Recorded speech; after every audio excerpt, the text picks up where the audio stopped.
el principio era el Logos, la gran explosión, el primordial Om. La teoría de la gran explosión dice que el universo físico surgió vertiginosamente de un punto singular inimaginablemente denso y caliente, llamado una singularidad, 1000 millones de veces más pequeño que la cabeza de un alfiler. No dice el por qué ni el cómo. Cuanto más misterioso es algo, más asumimos que lo comprendemos.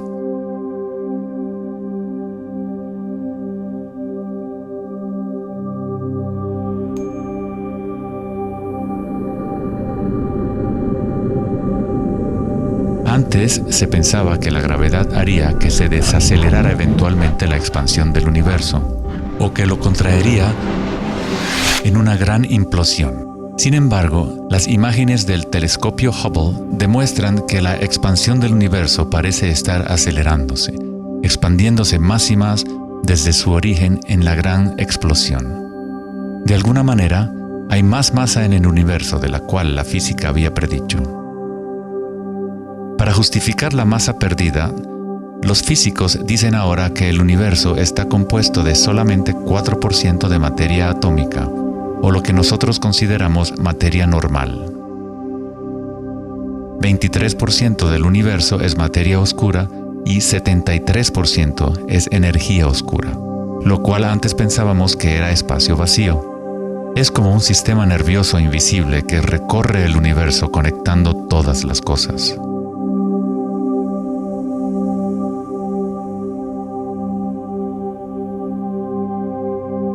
Los antiguos maestros védicos enseñaban Nada Brahma.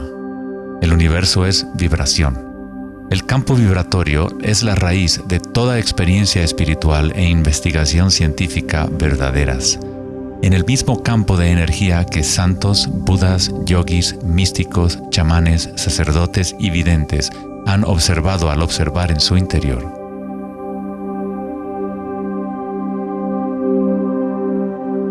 Se le ha denominado Akasha, el primordial Om, la red de joyas de Indra, la música de las esferas y miles de otros nombres a través de la historia.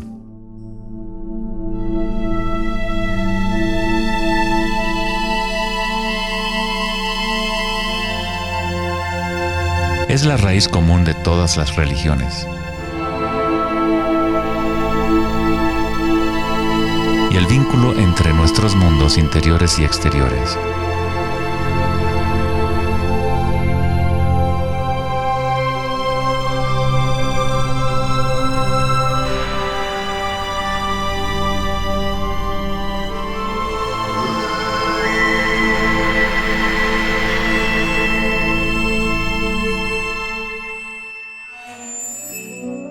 En el siglo III, el budismo Mahayana describió una cosmología no muy diferente a la física más avanzada de hoy en día. La red de joyas de Indra es una metáfora usada para describir una enseñanza védica mucho más antigua que ilustra la forma en que se teje la trama del universo. Indra, el rey de los dioses, dio a luz el sol y mueve los vientos y las aguas. Imagina una telaraña que se extiende en todas las dimensiones. Está formada por gotas de rocío y cada gota contiene el reflejo de todas las gotas de agua y en cada reflejo se advierte a la vez el reflejo de las gotas más minúsculas. Toda la telaraña continúa en esa misma representación hasta el infinito.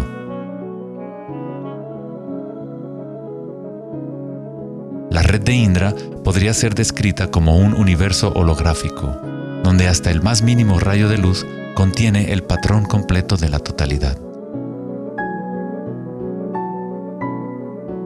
Se hace referencia a veces al científico serbio-americano Nikola Tesla como el hombre que inventó el siglo XX. Tesla fue el responsable del descubrimiento de la electricidad de corriente alterna y muchos otros inventos que ahora son parte de la vida cotidiana.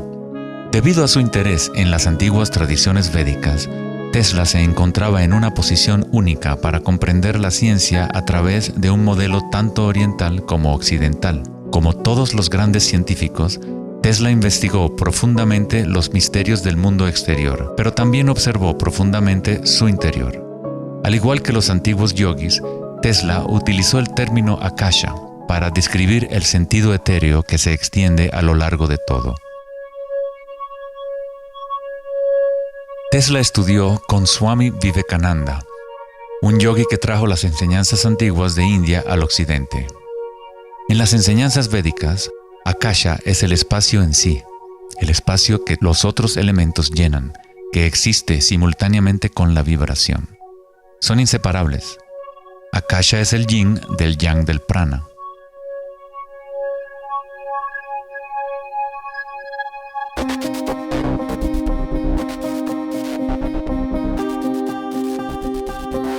Un concepto moderno que nos puede ayudar a conceptualizar a Akasha, o la sustancia primaria, es la idea de los fractales.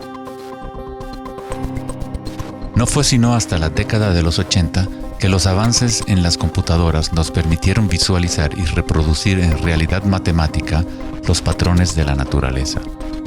El término fractal fue acuñado en 1980 por el matemático Benoit Mandelbrot, que estudió ciertas ecuaciones matemáticas simples de cuando se repiten, producen una serie interminable de cambios en las formas matemáticas o geométricas dentro de un marco limitado. Son limitadas, pero al mismo tiempo infinitas. Un fractal es una forma geométrica aproximada que se puede dividir en partes, cada una de las cuales es aproximadamente del tamaño de una copia reducida del patrón completo, una propiedad llamada autosemejanza. Los fractales de Mandelbrot han sido llamados las huellas digitales de Dios.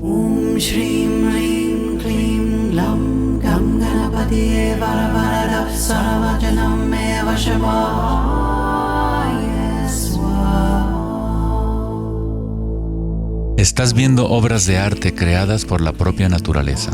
Si se gira la figura de Mandelbrot de cierta forma, luce muy similar a una deidad hindú o a un Buda. Esta figura ha sido denominada la figura Buddha-Brot.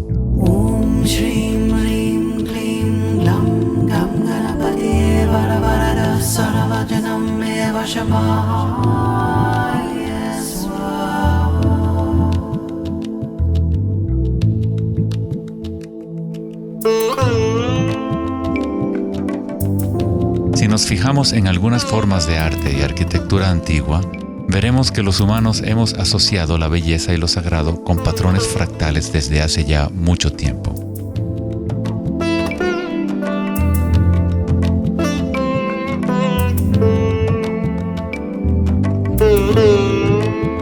Infinitamente complejos, sin embargo, cada parte contiene la semilla para recrear el conjunto. Los fractales han cambiado el punto de vista de los matemáticos respecto a la percepción y el funcionamiento del universo. Con cada nuevo nivel de aumento surgen diferencias del original. El cambio y la transformación constante ocurren a medida que atravesamos el nivel de un detalle fractal a otro. Esta transformación es el espiral cósmico, la inteligencia intrínseca de la matriz del espacio-tiempo.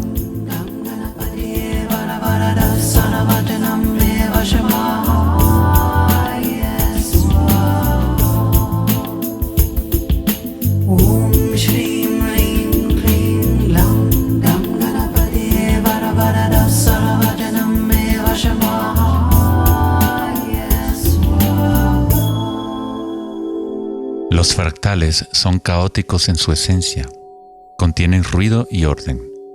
Cuando nuestras mentes reconocen o definen un patrón, nos enfocamos en él como si fuera una cosa. Tratamos de encontrar los patrones que consideramos bellos, pero a fin de sostenerlos en nuestras mentes, debemos apartar el resto del fractal.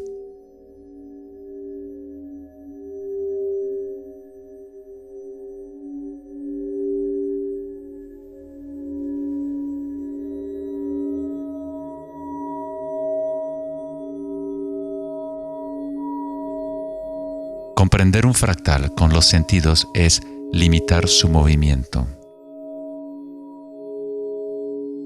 Toda la energía del universo es neutral, atemporal y carece de dimensiones. Nuestra propia creatividad y la capacidad de reconocimiento de patrones es la relación entre el microcosmos y el macrocosmos.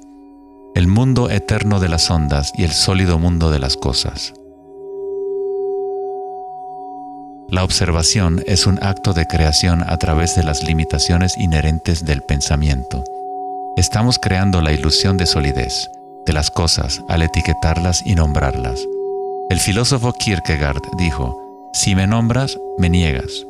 Al darme un nombre, una etiqueta, niegas las otras posibilidades que yo podría ser. Encasillas a la partícula en ser una cosa, al nombrarla, al concretarla, pero al mismo tiempo la estás creando, la defines para que exista.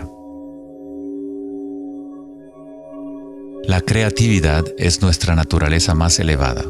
Con la creación de las cosas viene el tiempo, lo cual crea la ilusión de solidez.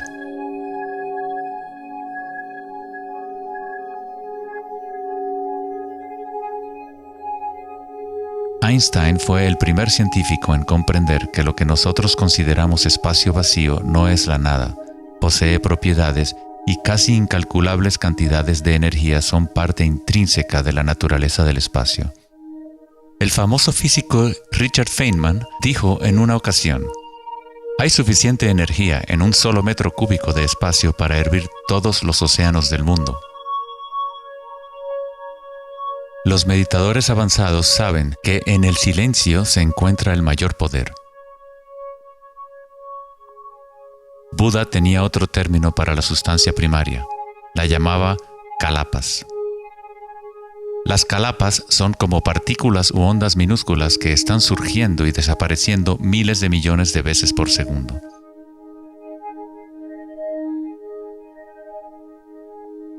En ese sentido, la realidad es como una serie de cuadros en una cámara holográfica moviéndose rápidamente para crear la ilusión de continuidad. Cuando la conciencia se queda completamente inmóvil, se comprende la ilusión, pues es la conciencia misma la que genera la ilusión.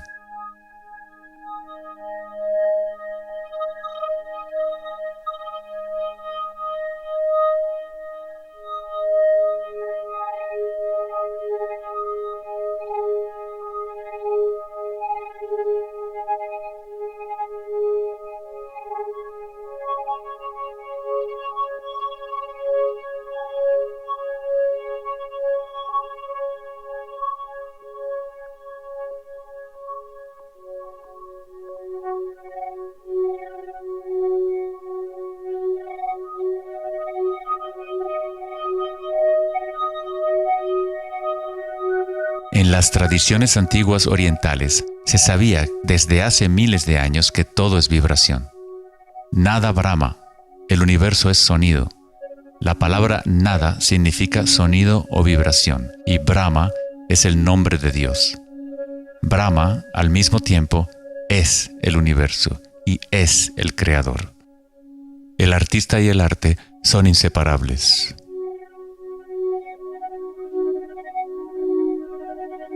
En los Upanishads, uno de los más antiguos registros de los seres humanos en la antigua India, se dice que Brahma, el creador, estaba sentado sobre una flor de loto, abrió los ojos y el mundo surgió. Brahma cierra sus ojos y un mundo entero cesa de existir. Algunos místicos, yogis y sabios han sostenido que hay un campo a nivel de la raíz de la conciencia, el campo akáshico o los registros akáshicos, donde toda la información, todas las experiencias pasadas, presentes y futuras existen ahora y siempre. Es este campo o matriz de la que surgen todas las cosas. Desde las partículas subatómicas, las galaxias, las estrellas, los planetas y toda la vida.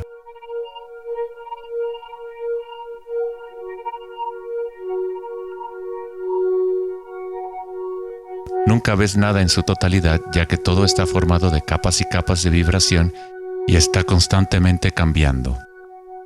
Intercambio de información con Akasha. Un árbol bebe del sol, del aire, de la lluvia y de la tierra.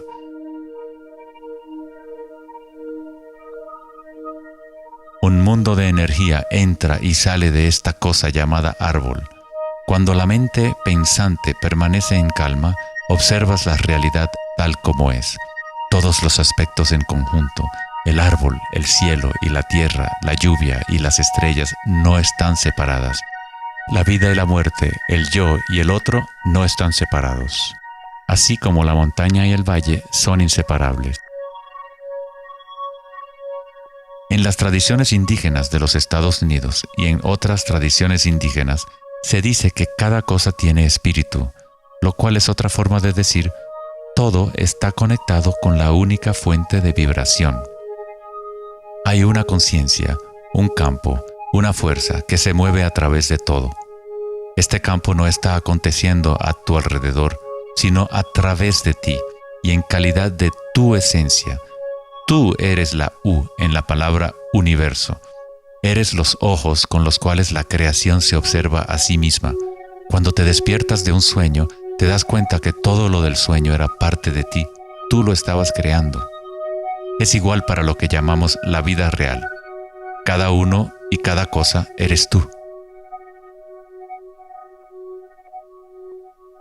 La única conciencia mirando a través de cada ojo, bajo cada roca,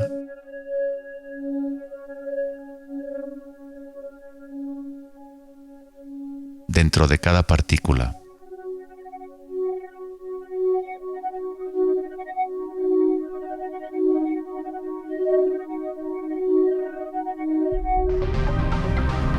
Los investigadores internacionales del CERN, el Laboratorio Europeo de Física de Partículas, están buscando este campo que se extiende a lo largo de todas las cosas. Pero en lugar de mirar hacia adentro, miran al mundo físico externo. Científicos del laboratorio CERN en Ginebra, Suiza, anunciaron que habían encontrado el bosón de Higgs, o la partícula de Dios. Los experimentos del bosón de Higgs demostraron científicamente que un campo de energía invisible llena el vacío del espacio. El gran colisionador de hadrones del CERN consiste en un anillo de 17 millas de circunferencia en la que dos haces de partículas corren en direcciones opuestas, convergiendo y estrellándose casi a la velocidad de la luz. Los científicos observan lo que surge de las violentas colisiones. El modelo estándar no puede explicar cómo las partículas obtienen su masa. Todo parece estar compuesto de vibraciones, pero no hay ninguna cosa que esté siendo vibrada. Es como si hubiera un bailarín invisible, una sombra, danzando oculta en el valle del universo. Los demás bailarines siempre han danzado alrededor de este bailarín oculto. Hemos observado la coreografía, pero hasta ahora no podíamos ver el bailarín.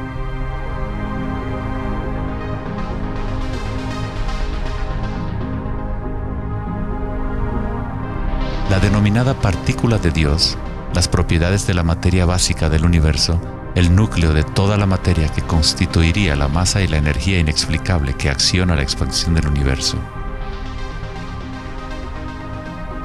Pero lejos de explicar la naturaleza del universo, el descubrimiento del bosón de Higgs simplemente presenta un misterio aún mayor, dejando al descubierto un universo que es aún más misterioso de lo que nunca habíamos imaginado. La ciencia se acerca al umbral entre la conciencia y la materia. El ojo con el cual observamos el campo primordial y el ojo con el cual el campo nos observa son uno y el mismo.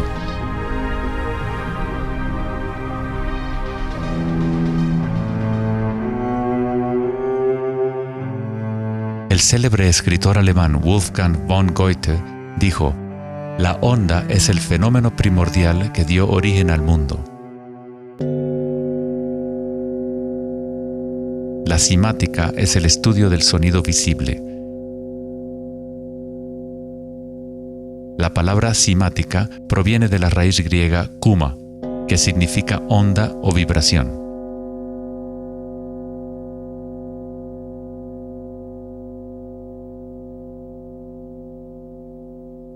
Uno de los primeros científicos occidentales que estudió con seriedad el fenómeno de las ondas fue Ernst Chladni, un músico y físico alemán que murió en el siglo XVIII. Chladni descubrió que cuando colocaba arena en placas de metal y luego hacía vibrar las placas con un arco de violín, la arena se organizaba en figuras con patrones.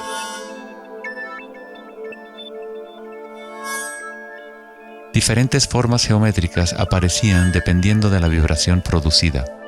Chladni registró un catálogo completo de estas formas que se conocen como las figuras de Chladni. Muchos de estos patrones se pueden encontrar en todo el mundo de la naturaleza.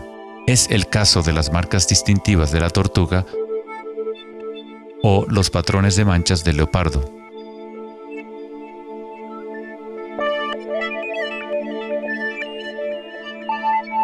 El estudio de los patrones Chladni o patrones ximáticos es uno de los métodos secretos con el que los fabricantes de alta calidad de guitarras, violines y otros instrumentos prueban la calidad del sonido que emiten.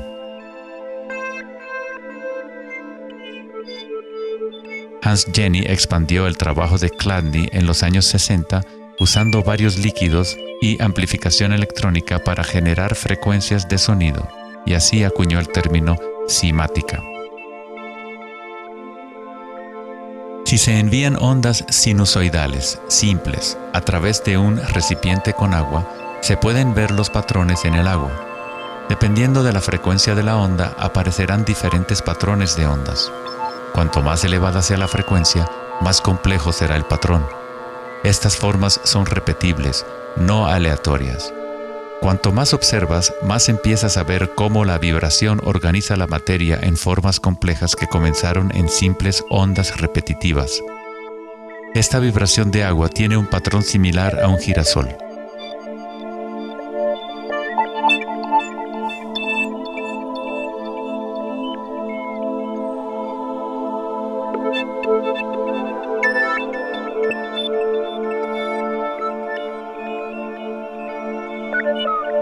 Tan solo cambiando la frecuencia de sonido se obtiene un patrón diferente.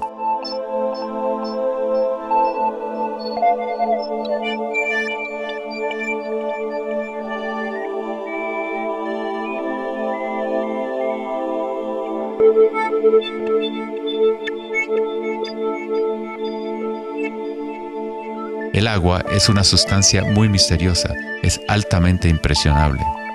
Es decir, puede recibir y retener la vibración.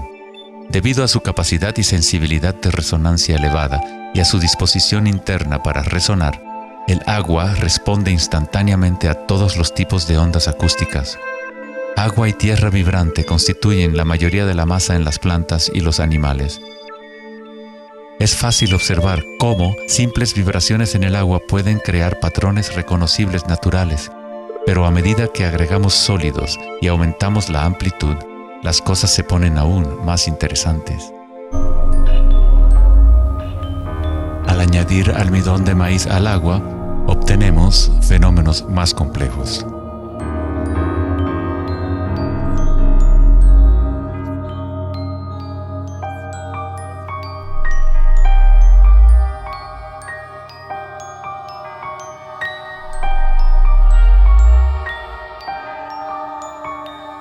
Tal vez, los principios de la vida en sí se pueden observar conforme las vibraciones mueven la burbuja de almidón de maíz en lo que parece ser un organismo en movimiento.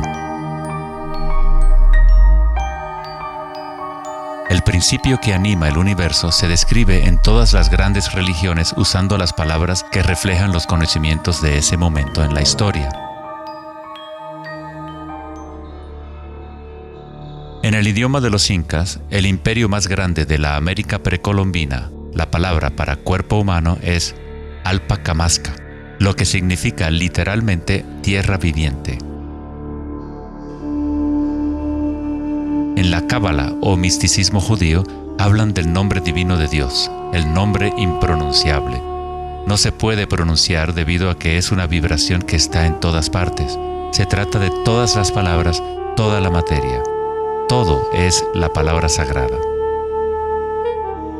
El tetaedro es la forma más simple que puede existir en 3 dimensiones.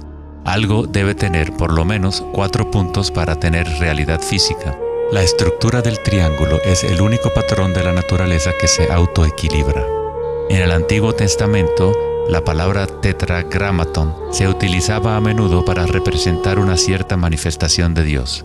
Se usaba cuando se hablaba de la palabra de Dios o del nombre especial de Dios, logos o la palabra primordial.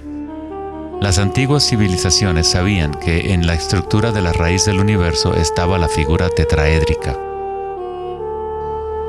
De esta forma, la naturaleza exhibe un impulso fundamental hacia el equilibrio, Shiva, pero a la vez exhibe un impulso fundamental hacia el cambio, Shakti.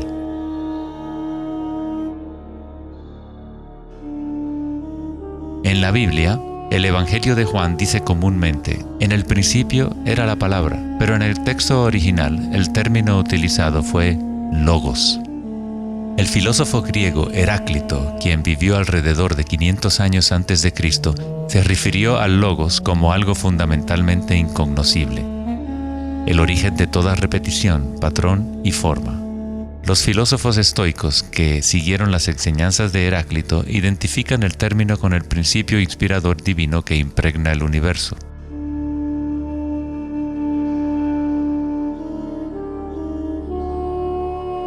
En el sufismo, el logos está en todas partes y en todas las cosas. Es aquello de lo cual lo inmanifiesto se manifiesta.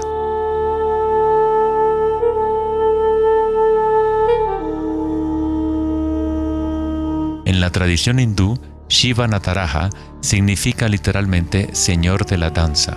El cosmos entero danza al tambor de Shiva. Todo está imbuido o impregnado con la pulsación. El mundo puede seguir evolucionando y cambiando solo mientras Shiva siga danzando.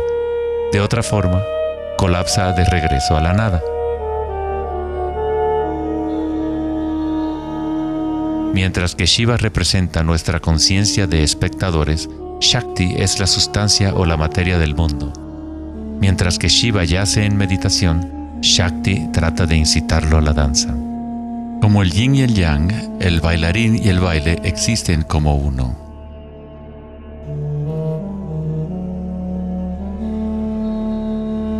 Logos también significa verdad inocultable.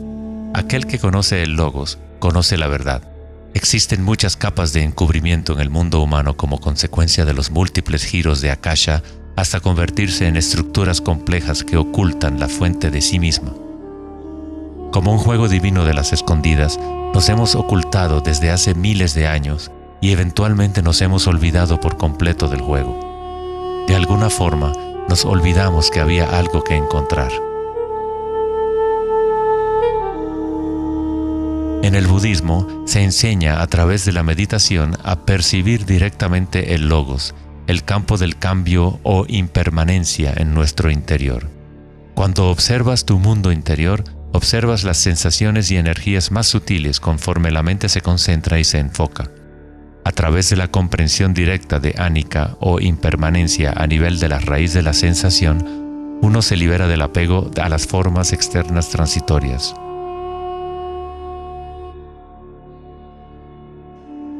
Una vez que tomamos conciencia de que hay un campo vibratorio que es la raíz común de todas las religiones, ¿cómo podemos decir mi religión? O este es mi Om primordial, mi campo cuántico.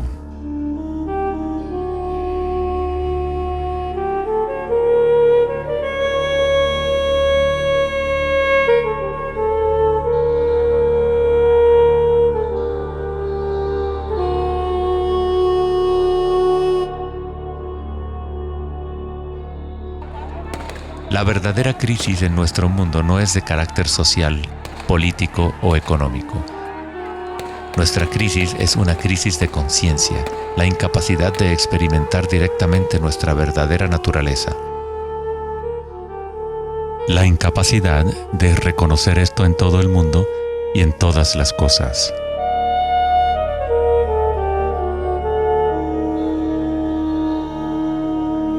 En la tradición budista, el bodhisattva es la persona con una naturaleza búdica despierta. Un bodhisattva se compromete a ayudar a despertar a cada ser en el universo, comprendiendo que solo hay una conciencia. Para despertar el verdadero ser, uno debe despertar a todos los seres.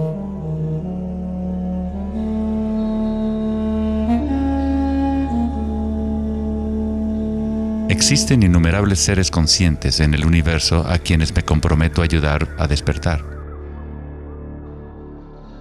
Mis imperfecciones son inagotables. Prometo vencerlas todas.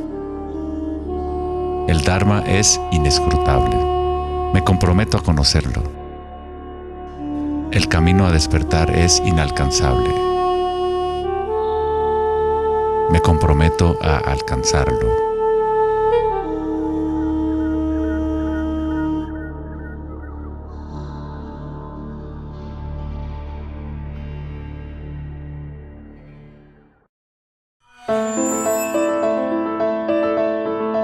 El filósofo Platón, partidario de Pitágoras, insinuaba enigmáticamente que había una llave de oro que unificaba todos los misterios del universo.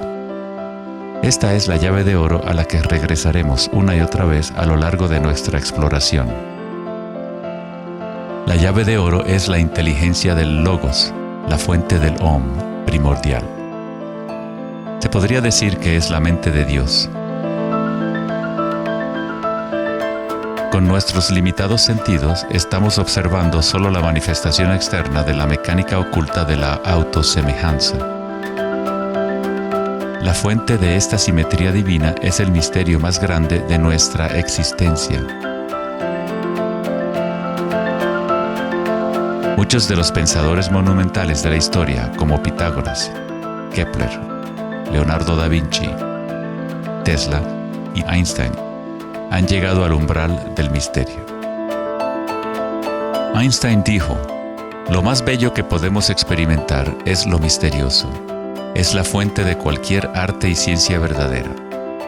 Aquel que no conoce esta emoción, que no hace pausa para maravillarse y quedarse absorto en admiración, es como si estuviera muerto. Sus ojos están cerrados". Estamos en la posición de un niño pequeño entrando a una gran biblioteca llena de libros en muchos idiomas diferentes. El niño sabe que alguien debe haber escrito esos libros. No sabe cómo. No entiende los idiomas en que están escritos. El niño sospecha ligeramente que hay un orden misterioso en la disposición de los libros, pero no sabe cuál es. A mí me parece que esa es la actitud, inclusive del ser humano más inteligente, hacia Dios. Vemos un universo maravillosamente ordenado que obedece ciertas leyes. Nuestras mentes limitadas no pueden comprender la misteriosa fuerza que mueve las constelaciones. Todo científico que observa detenidamente el universo y todo místico que observa profundamente su interior, se encuentra tarde o temprano, cara a cara, con la misma cosa: la espiral primordial.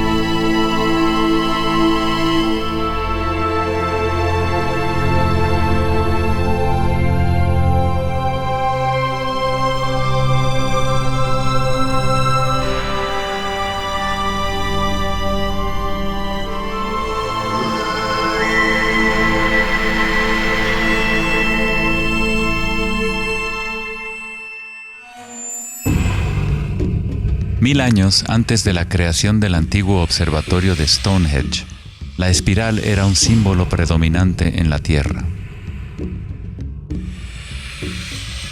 Las espirales antiguas se pueden encontrar por todas partes del mundo.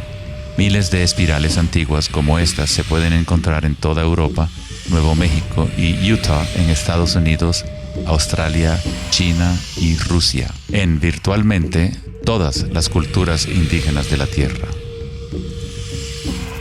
Las espirales antiguas simbolizan el crecimiento, la expansión y la energía cósmica encarnada en el Sol y en el cielo. La forma espiral refleja el macrocosmos del universo mismo revelándose. En las tradiciones indígenas, la espiral es la fuente energética, la madre primordial. Las espirales neolíticas de Newgrange, Irlanda, se remontan a 5000 años.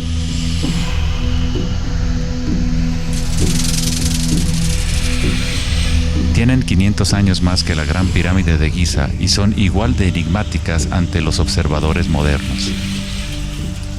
Las espirales se remontan a una época en la historia en donde los humanos estaban más conectados con la Tierra, con los ciclos y las espirales de la naturaleza. Una época en que los seres humanos se identificaban menos con los pensamientos. La espiral es lo que percibimos como la fuerza de torsión en el universo. El prana, o fuerza creativa, hace girar a Akasha en una secuencia de formas sólidas. Se encuentra en todos los niveles entre el macrocosmos y el microcosmos, desde las galaxias espirales hasta los sistemas meteorológicos, el agua en tu bañera y tu ADN.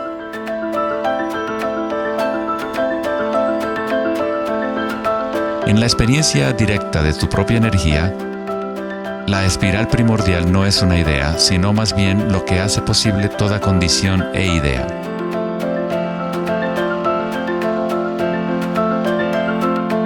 Varios tipos de espirales y hélices se encuentran en todo el mundo de la naturaleza.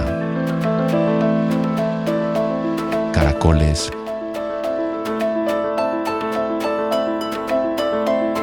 corales marinos,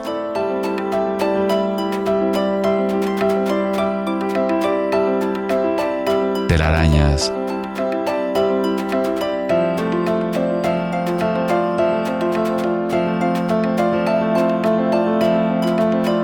fósiles.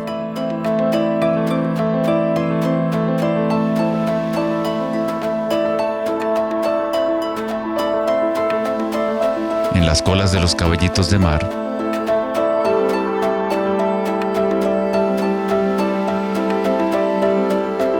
y en las conchas.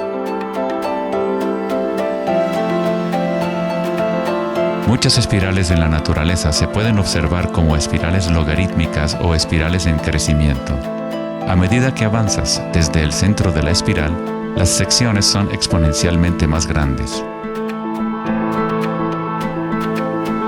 Al igual que la red de joyas de Indra, las espirales logarítmicas son autosemejantes u holográficas, de manera que las características de cada parte reflejan el conjunto. Hace 2400 años, en la antigua Grecia, Platón consideraba la proporción geométrica continua como el vínculo cósmico más profundo. La sección áurea, o número áureo, o proporción divina, era el secreto más grande de la naturaleza. La sección áurea puede expresarse como la relación de A más B a A es igual a la relación de A a B. Para Platón, el alma del mundo se vincula en una sola resonancia armónica. El mismo patrón pentagonal que existe en una estrella de mar o en una rebanada de quimbombo se puede observar en la trayectoria del planeta Venus trazada en el cielo nocturno durante un periodo de 8 años.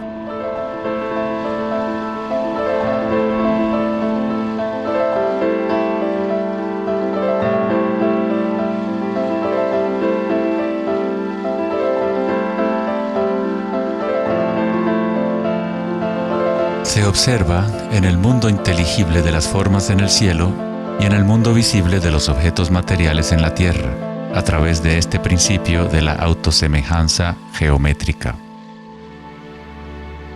Desde los patrones autosemejantes del brócoli romanesco hasta las ramas de las galaxias, las espirales logarítmicas son patrones omnipresentes y arquetípicos. Nuestra galaxia de la Vía Láctea tiene varias ramas espirales logarítmicas con una pendiente de unos 12 grados. Cuanto mayor la pendiente de la espiral, más compactos son los giros. Al observar una planta que crece a intervalos de tiempo en un video, uno es testigo de su danza con la espiral de la vida.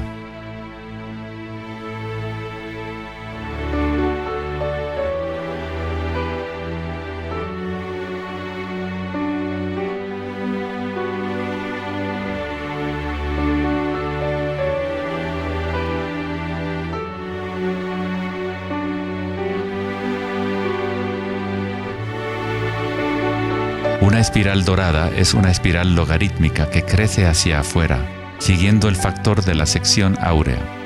La sección áurea es una relación matemática especial que aparece una y otra vez en la naturaleza. El patrón que se observa a continuación se denomina la serie de Fibonacci o la secuencia de Fibonacci. La serie de Fibonacci se desarrolla de tal manera que cada número es la suma de los dos números anteriores. El matemático y astrónomo alemán Kepler descubrió que patrones autosemejantes de espirales son observables de la manera en la cual las hojas están dispuestas en los tallos de las plantas, o en el orden de los pétalos y los capullos de las flores. Leonardo da Vinci observó que el espacio en las hojas tenía a menudo forma de patrones espirales. Estos patrones se llaman filotaxis o patrones de disposición de las hojas.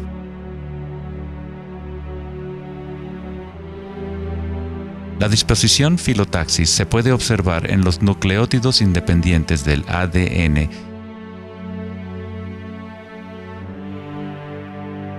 y en todo, desde los árboles genealógicos de conejos reproductores hasta en las piñas del pino, de los cactus a los copos de nieve, y en organismos simples como las diatomeas. Las diatomeas son uno de los tipos más comunes de fitoplancton, organismos unicelulares que sirven de alimento a numerosas especies en la cadena alimenticia.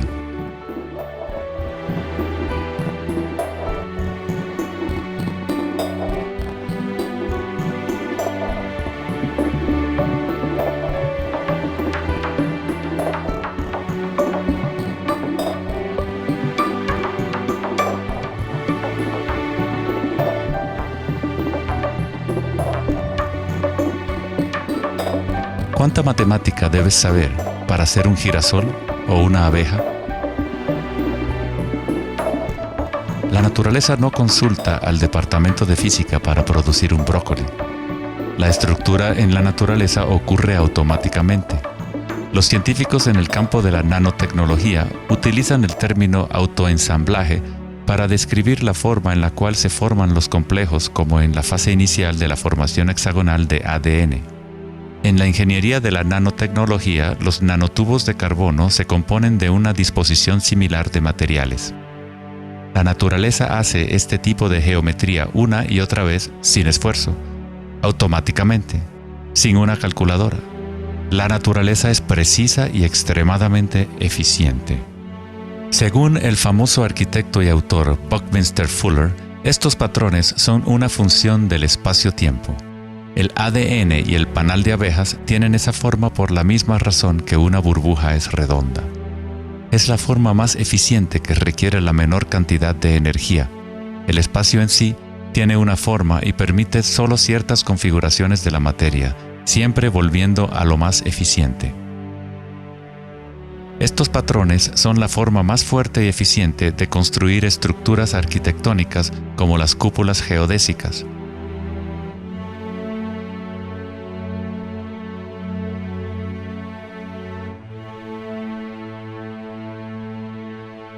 Los patrones de espirales logarítmicas permiten la exposición máxima de las plantas a los insectos para la polinización. La máxima exposición a la luz solar y la lluvia que les permite llevar el agua de manera eficiente y en espiral hacia sus raíces. Las aves rapaces utilizan el patrón de espiral logarítmica para acechar a su próxima presa. Volar en espiral es la forma más eficiente de cazar.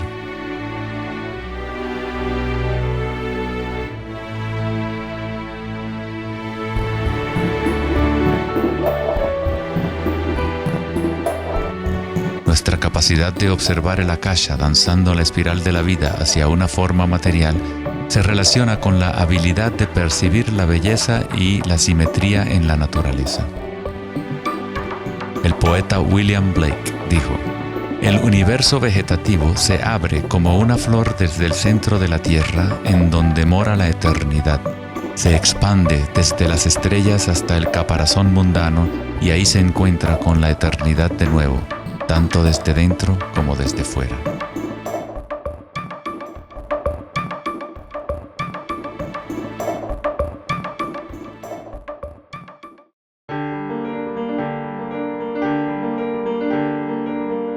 estudio de los patrones en la naturaleza no es algo familiar en el mundo occidental, pero en la antigua China, esta ciencia es conocida como Li. El Li refleja el orden dinámico y el patrón en la naturaleza. Pero no es considerado algo estático, congelado o inmutable como un mosaico. Es un patrón dinámico que se materializa en todos los seres vivos.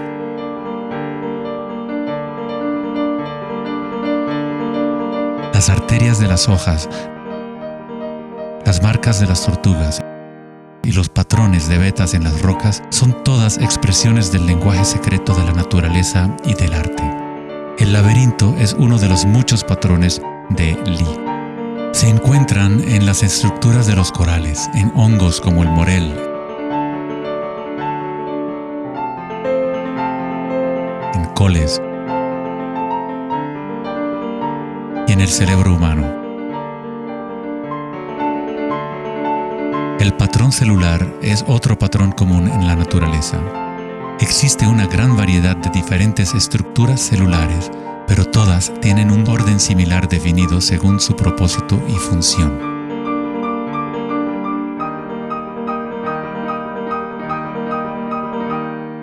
Es fácil quedarse fascinado ante el juego constante de formas, pero lo más interesante es que ciertas formas arquetípicas parecen estar entretejidas en la trama de la naturaleza. El patrón de ramificación es otro patrón Li, o modelo arquetípico observable en todos los niveles y en todas las escalas fractales.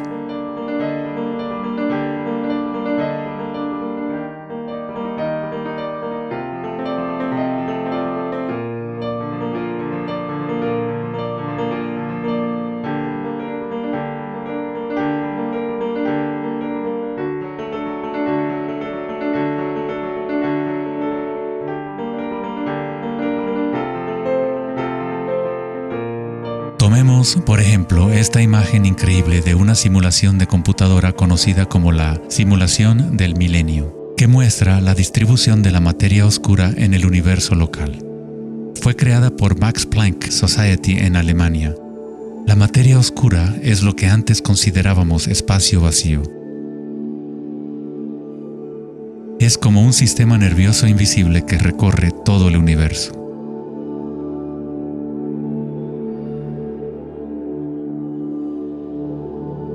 El universo es literalmente como un cerebro gigante. Está constantemente utilizando un tipo de energía oscura u oculta que solo hasta ahora la ciencia empieza a entender. A través de esta red inmensa, la insondable energía se mueve proporcionando el impulso para la expansión y el crecimiento del universo.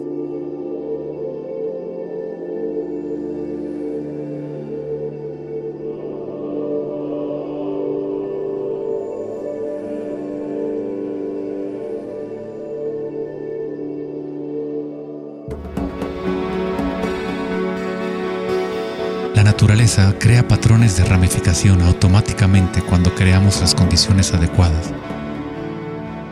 La naturaleza es una máquina generadora de arte o un motor creador de belleza. Aquí, la electricidad se utiliza para hacer crecer las ramas de cristal plata. El metraje es en intervalos de tiempo a medida que crecen durante varias horas. Los cristales se forman sobre el cátodo de aluminio cuando los iones se depositan por electrólisis a partir de una solución de nitrato de plata. La formación es autoorganizadora. Estás viendo arte generado por la propia naturaleza. Johann Wolfgang von Goethe dijo: "La belleza es una manifestación de las leyes secretas de la naturaleza, que de otra manera estarían ocultas para nosotros por siempre". En este sentido, todo en la naturaleza está vivo, organizándose a sí mismo. Cuando se usa alto voltaje en la ramificación fractal, esto se vuelve todavía más obvio. Está sucediendo en tiempo real.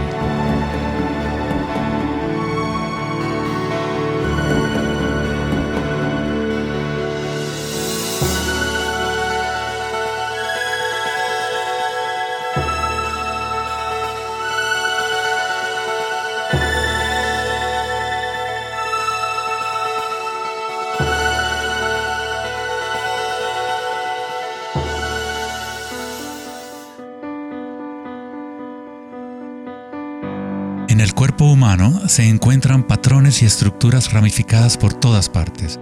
Son, por supuesto, el sistema nervioso de la medicina occidental. Pero en la medicina china, ayurvédica y tibetana, los meridianos de energía son un componente esencial para entender cómo funciona el cuerpo. Los nadis o meridianos de energía forman estructuras ramificadas. Una autopsia no revelará los chakras o nadis, pero eso no quiere decir que no existen. Es necesario refinar las herramientas que usamos para poder observar. En primer lugar, debes aprender a acallar tu mente. Solo entonces podrás ver estas cosas primero en tu interior. En la teoría eléctrica, cuanta menos resistencia haya en un cable, más fácilmente puede transportar energía. Al cultivar la ecuanimidad a través de la meditación, se crea un estado de no resistencia en tu cuerpo. Prana o chi, o energía interna, es simplemente tu vitalidad interior. Lo que sientes cuando tomas conciencia desde el interior del cuerpo. Los hilos sutiles de tu cuerpo que transportan el prana, los nadis, logran mover más y más energía pránica a través de los chakras. El cableado se hace más fuerte a medida que lo usas, pues permites que la energía fluya.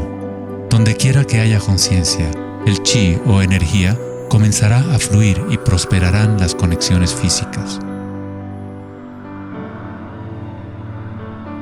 En el sistema nervioso y el cerebro, los patrones físicos de cableado se establecen por repetición. Si prestas atención continuamente a lo que está en tu interior y reduces la resistencia a las sensaciones que están experimentando, incrementas tu capacidad energética.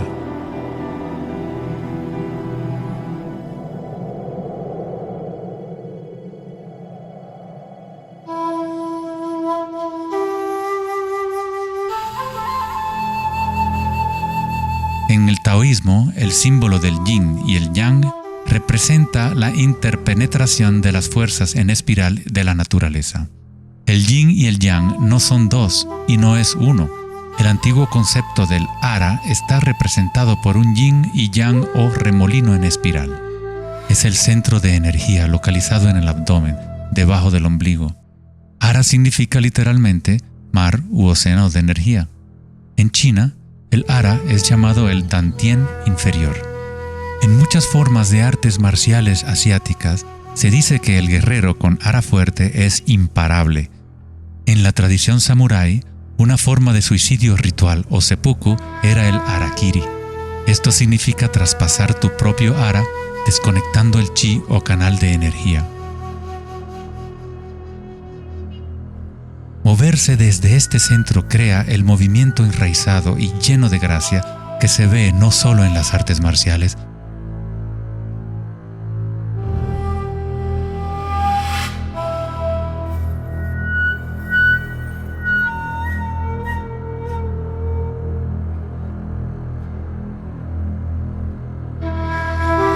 sino en grandes golfistas,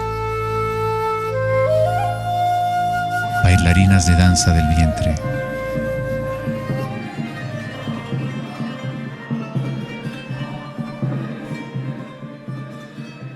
y derviches giradores sufíes.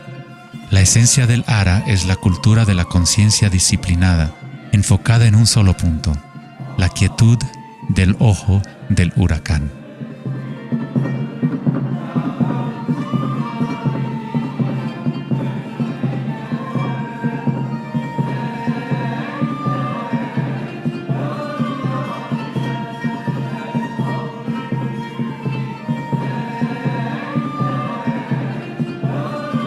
Es el instinto de nuestras entrañas con relación a nuestra propia fuente de energía.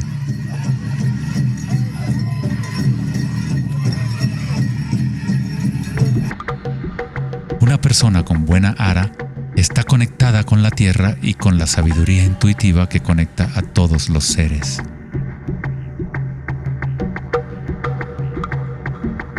Pensar con tu vientre, el ara de Kengasai, es conectarte con tu sabiduría interior.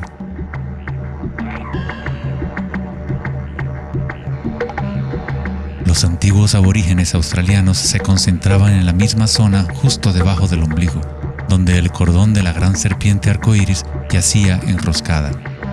Una vez más, una representación de energía evolutiva en la humanidad. No es casualidad que es en el ara donde comienza la nueva vida.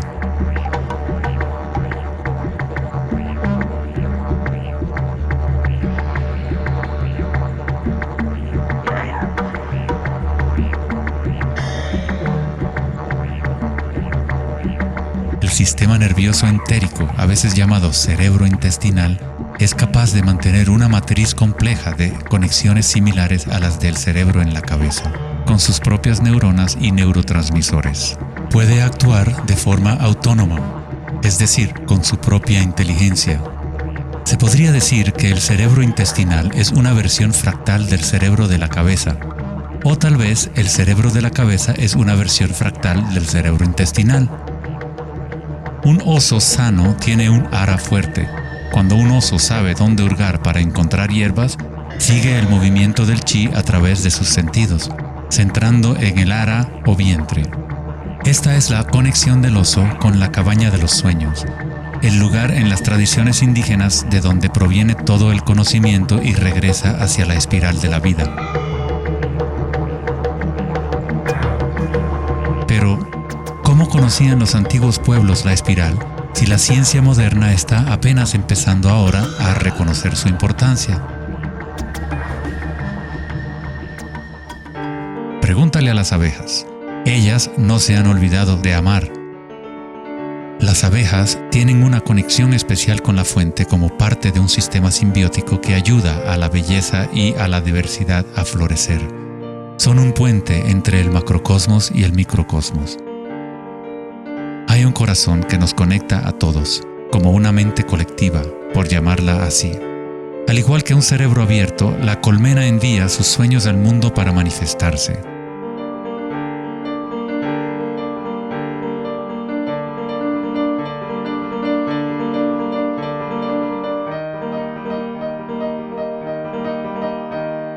En la naturaleza, muchas criaturas saben cómo actuar en el unísono para moverse con un solo espíritu, en una sola dirección.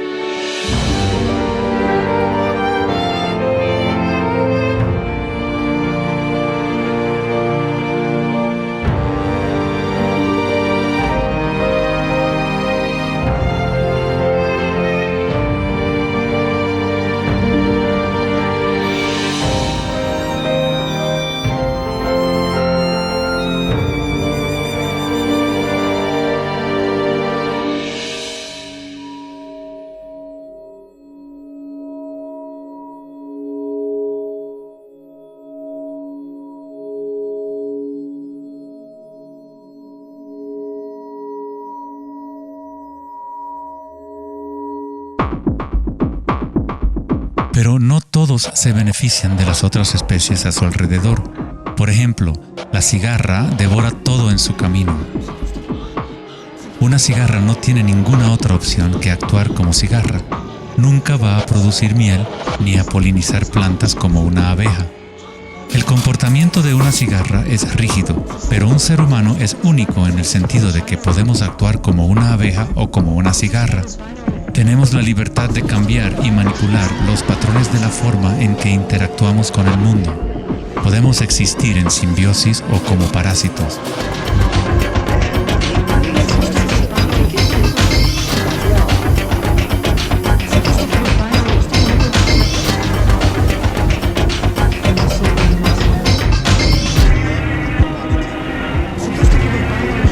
Hoy en día, los seres humanos tratan de entender la espiral con la mente racional, pero nunca ha sido el pensamiento el que nos conecta con la espiral de la vida.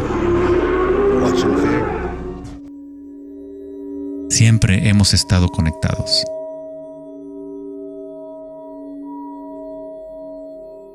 El pensamiento ha sido lo que nos ha mantenido en la ilusión de la separación dentro de nuestras propias identidades.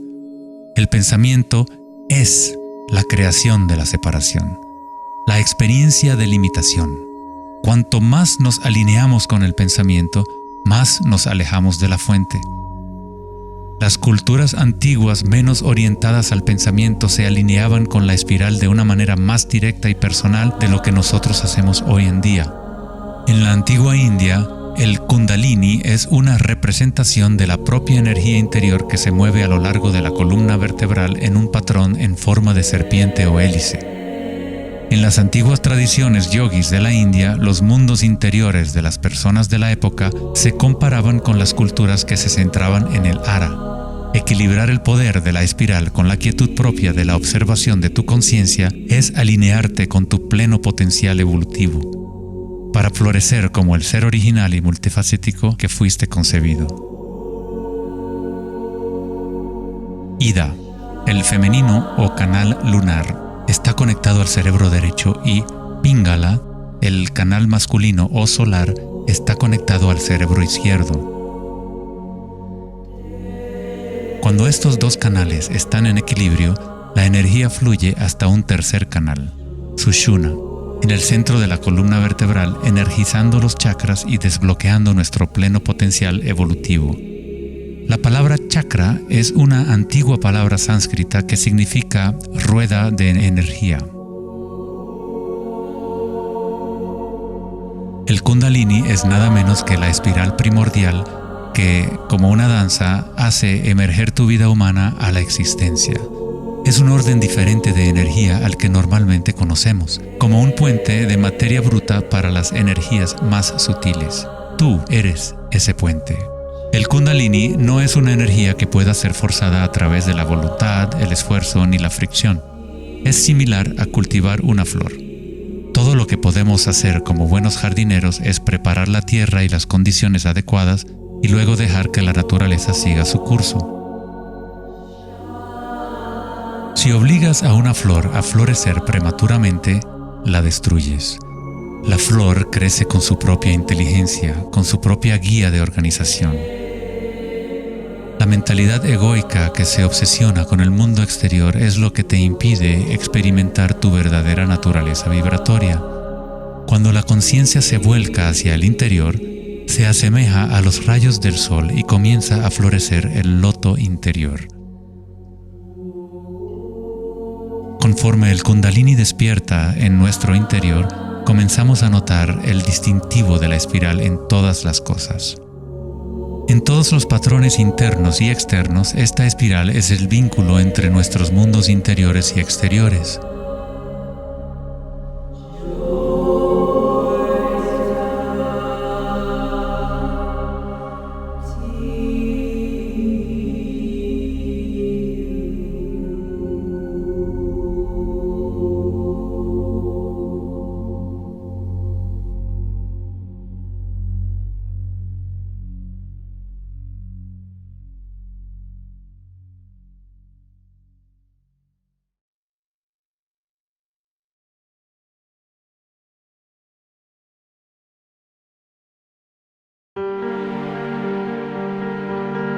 Antes de los albores de la civilización occidental y del lenguaje escrito, la ciencia y la espiritualidad no eran dos cosas separadas.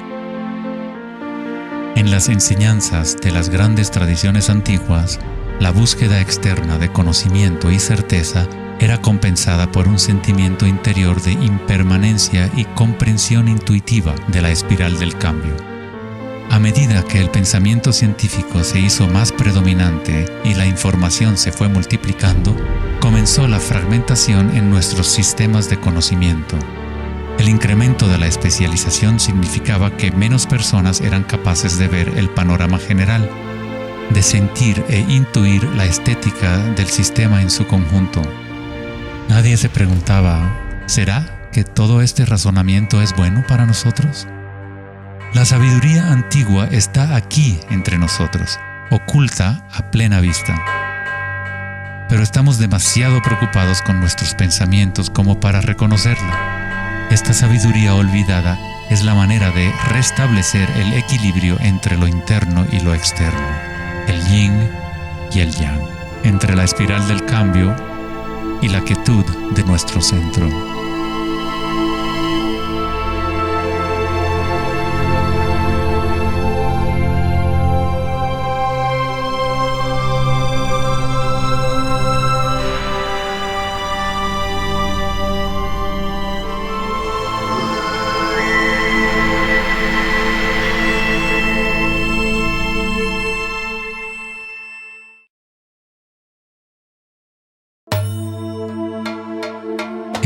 leyenda griega, Asclepio era hijo de Apolo y dios de la medicina.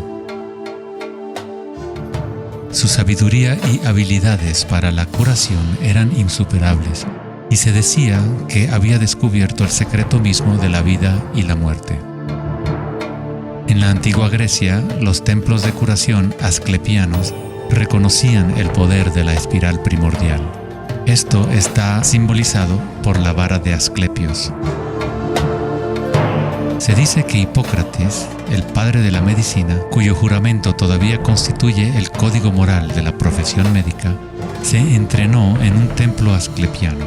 Hasta el día de hoy, este símbolo de nuestra energía evolutiva se mantiene como el logotipo de la Asociación Médica Americana y otras organizaciones médicas en todo el mundo. En la iconografía egipcia, la serpiente y el pájaro representan la dualidad o polaridad de la naturaleza humana.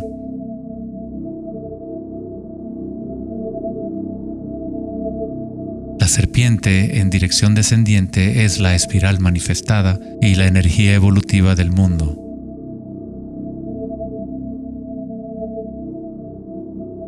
El pájaro es la dirección ascendiente, la corriente dirigida hacia el sol o la concientización unívoca del despertar, el vacío de Akasha.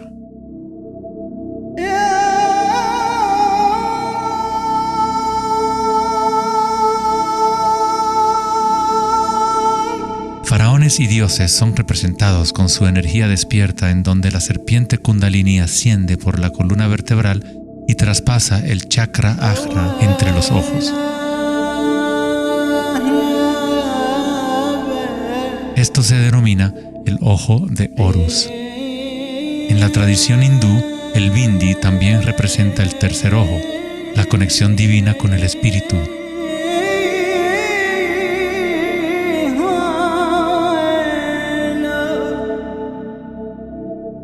La máscara de Tutankamón es un ejemplo clásico que muestra temas de serpientes y aves.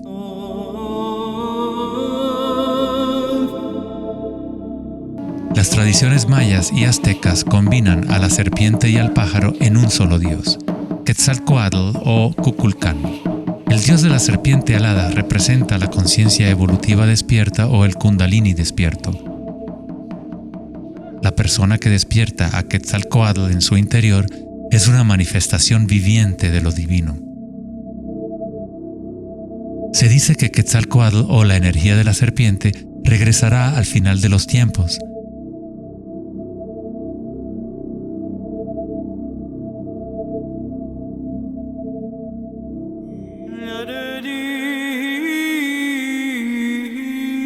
Los símbolos de la serpiente y las aves se pueden también encontrar en el cristianismo. Su significado real podría estar codificado de una manera más profunda, pero el significado es el mismo que en otras tradiciones antiguas. En el cristianismo, el pájaro o paloma que se ve a menudo sobre la cabeza de Cristo representa al Espíritu Santo o Kundalini Shakti a medida que asciende al sexto chakra y más allá.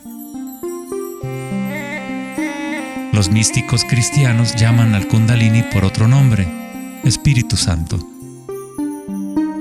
En Juan 3:14 dice: así como Moisés levantó la serpiente en el desierto, así también es necesario que el Hijo del Hombre sea levantado. Jesús y Moisés despertaron su energía Kundalini, trayendo el despertar de la conciencia a las fuerzas inconscientes reptilianas que rigen los deseos del ser humano. Se dice que Jesús pasó 40 días y 40 noches en el desierto, durante los cuales fue tentado por Satanás. De igual forma, Buda fue tentado por Mara cuando estaba sentado en busca de la iluminación bajo el árbol Bodhi o árbol de la sabiduría.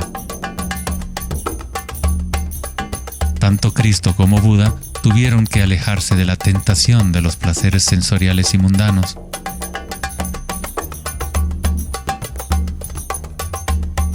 En ambas historias, el demonio es la personificación de los propios apegos.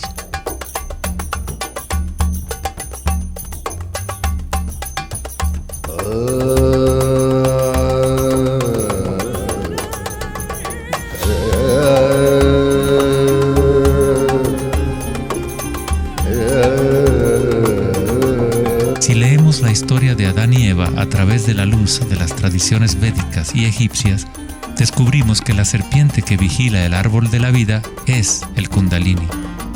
La manzana representa el encanto y la tentación del mundo sensorial externo. Distrayéndonos del conocimiento del mundo interior, del árbol del conocimiento interior,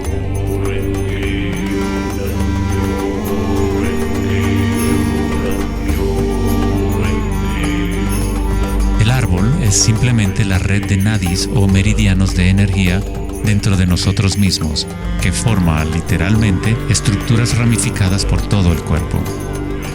En nuestra búsqueda egoica de gratificación externa, nos hemos separado del conocimiento del mundo interior, de nuestra conexión a Akasha y a la fuente de la sabiduría.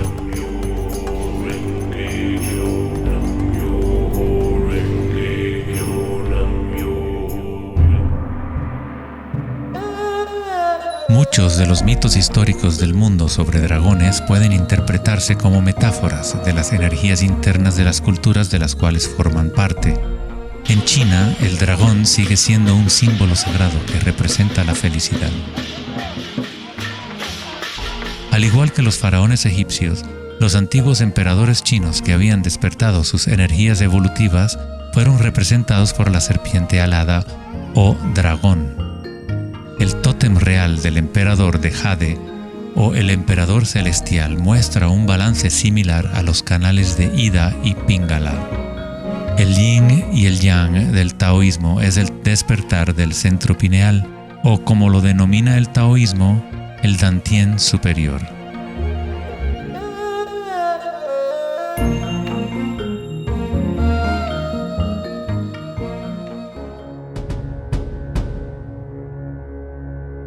La naturaleza está llena de distintas formas de detectar y asimilar la luz. Por ejemplo, un erizo de mar puede, en verdad, ver con su cuerpo espinado que actúa como un gran ojo. Los erizos detectan la luz que ilumina sus espinas y comparan la intensidad de los rayos para tener una idea de lo que está en su entorno.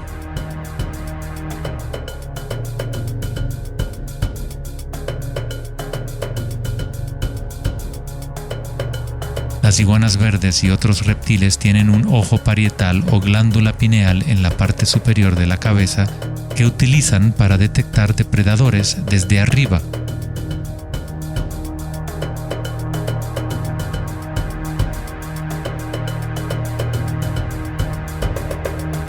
La glándula pineal humana es una pequeña glándula endocrina que ayuda a regular los patrones del sueño y vigilia. A pesar de que está oculta profundamente en la cabeza, la glándula pineal es sensible a la luz. El filósofo Descartes reconoció que el área de la glándula pineal o tercer ojo era la interfase entre la conciencia y la materia. Casi todo es simétrico en el cuerpo humano. 2 ojos, 2 oídos, 2 fosas nasales. Incluso el cerebro tiene 2 hemisferios. Pero hay un área en el cerebro que no se duplica. Es el área de la glándula pineal y el centro energético que lo rodea. En un nivel físico, ahí se forman naturalmente moléculas únicas como el DMT. El DMT también se forma naturalmente en el momento del nacimiento y en el momento de la muerte, actuando literalmente como un puente único entre el mundo de los vivos y de los muertos.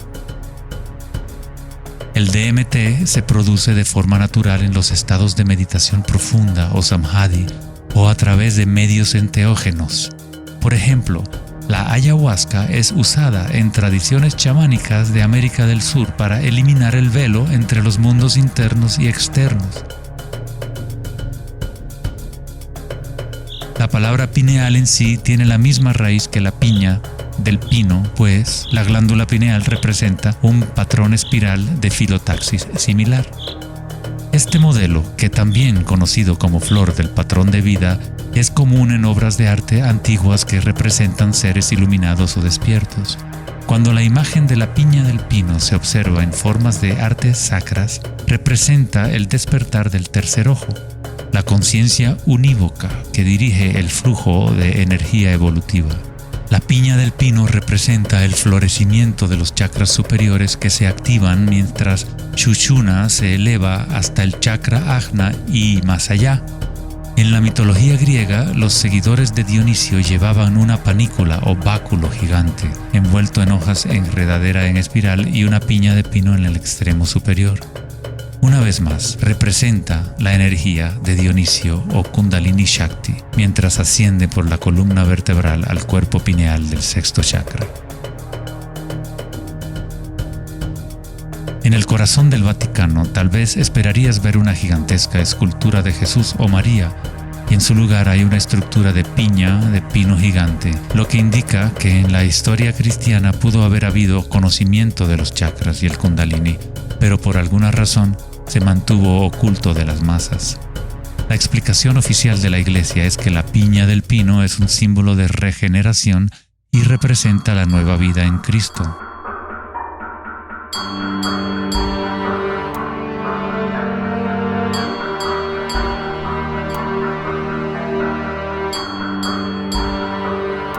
El filósofo y místico del siglo XIII, Meister Eckhart, dijo: "El ojo con el que veo a Dios y el ojo con el que Dios me ve es el mismo". En la Biblia del rey Jacobo, Jesús dijo: "La luz del cuerpo es el ojo, y si por lo tanto tienes un solo ojo, tu cuerpo entero se llenará de luz".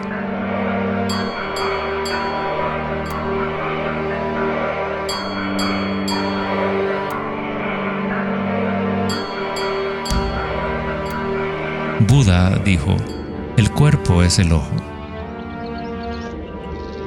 En estado de Samadhi, uno es a la vez el observador y el observado. Somos el universo consciente de sí mismo.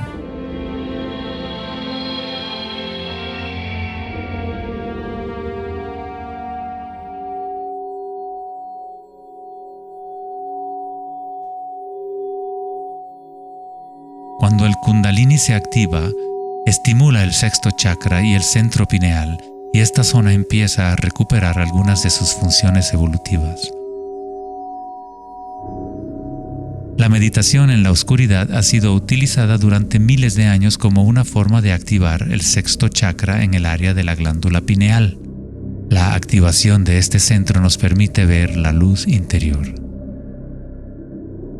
Ya sea el yogi proverbial o el chamán en retiro profundo en una cueva, un taoísta, un iniciado maya o un monje tibetano, todas las tradiciones incorporan un periodo de tiempo durante el cual uno entra en la oscuridad.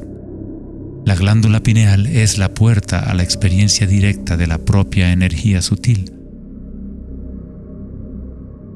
El filósofo Nietzsche dijo: "Si miras fijamente al abismo durante el tiempo suficiente, eventualmente descubrirás que el abismo te mira fijamente de regreso". Los dólmenes o las antiguas tumbas en formas de pórtico se encuentran entre las estructuras más antiguas que quedan en la Tierra. La mayoría datan del periodo neolítico de 3000 a 4000 años antes de Cristo, y algunos en Europa occidental tienen 7000 años de antigüedad. El dolmen se utilizaba para entrar en meditación perpetua como una forma para los humanos de formar un puente entre el mundo exterior e interior. A medida que uno continúa meditando en la oscuridad total, eventualmente empieza a observar la energía interna o luz al activarse el tercer ojo. Los ritmos circadianos que se rigen por el sol y los canales de la luna dejan de controlar las funciones del cuerpo y se establece un nuevo ritmo.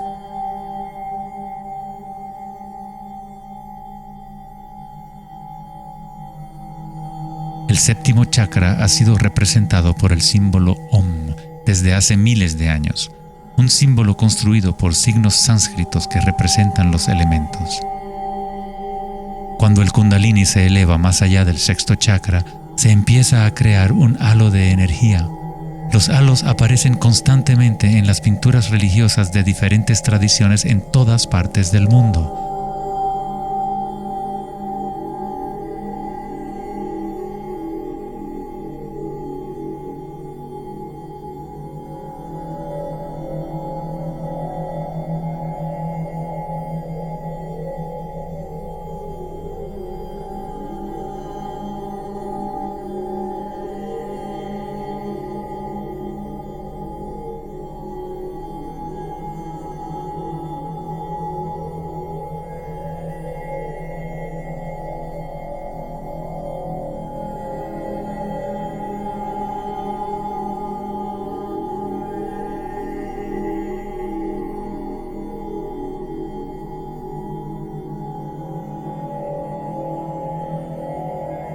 El halo, o la imagen de un distintivo energético alrededor de un ser despierto, es común en virtualmente todas las religiones, en todas partes del mundo.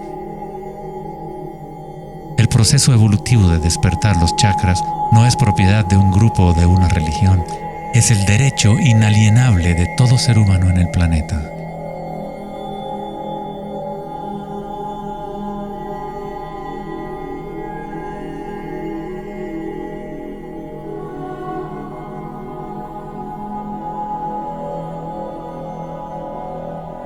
El chakra de la corona es la conexión con lo divino, aquello que está más allá de la dualidad, más allá del nombre y la forma. Akenatón fue un faraón cuya esposa era Nefertiti. Era llamado el Hijo del Sol. Él descubrió Atón, o la palabra de Dios en su interior, uniendo el Kundalini y la conciencia.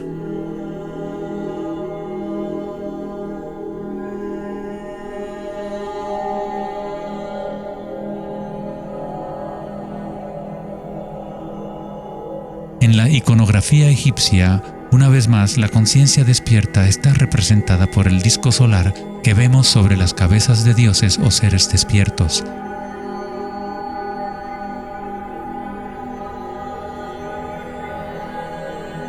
En las tradiciones hindú y yógica, se denomina Sahasrara a ese halo, el loto de 1000 pétalos.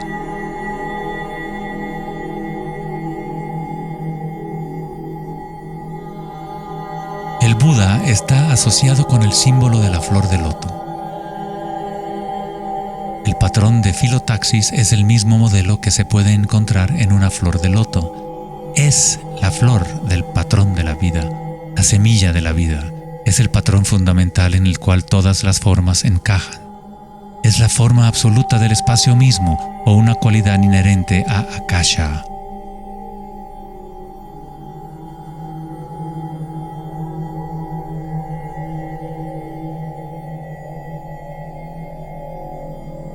En un momento de la historia, el símbolo de la flor de la vida predominaba por toda la tierra. La flor de la vida se encuentra custodiada por leones en lugares más sagrados de China y otras partes de Asia.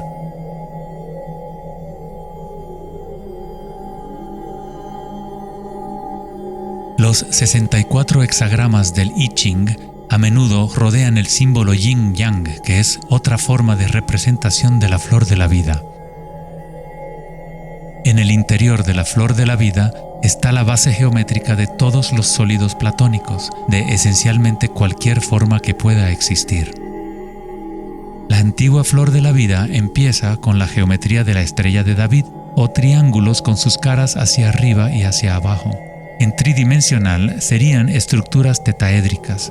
Este símbolo es un yantra, una especie de programa que existe en el universo, la máquina que genera nuestro mundo fractal. Los yantras se han utilizado como herramientas para despertar la conciencia durante miles de años. La forma visual del yantra es una representación externa de un proceso interno de desarrollo espiritual.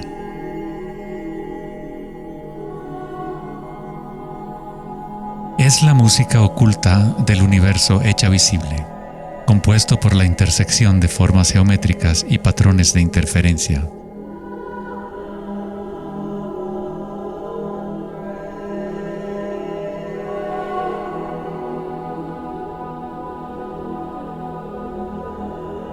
Cada chakra es un loto, un yantra, un centro psicofisiológico a través del cual el mundo puede ser experimentado.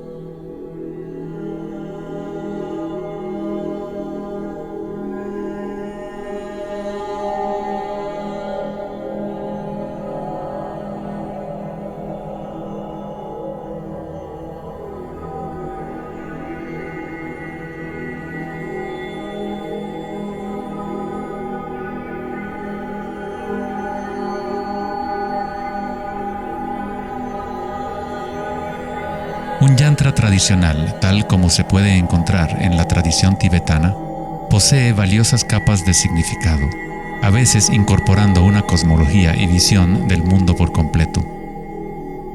El yantra es un patrón en constante evolución que trabaja a través del poder de la repetición o iteración de un ciclo. El poder del yantra está casi perdido en el mundo de hoy, ya que buscamos significado solo en la forma externa y no lo conectamos a nuestras energías internas a través de la intención.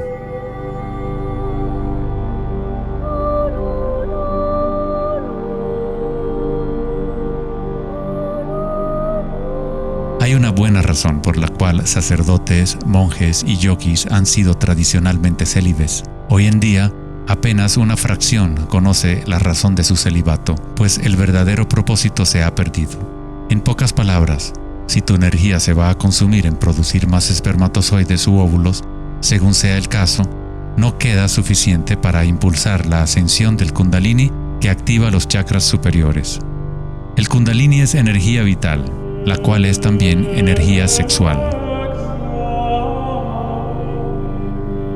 Cuando la conciencia se enfoca menos en deseos animales y se coloca en los objetos que reflejan los chakras superiores, esta energía fluye de regreso a la médula espinal ascendiendo hacia esos chakras. Muchas de las prácticas tántricas enseñan a dominar la energía sexual con el fin de poder utilizarla para una mayor evolución espiritual.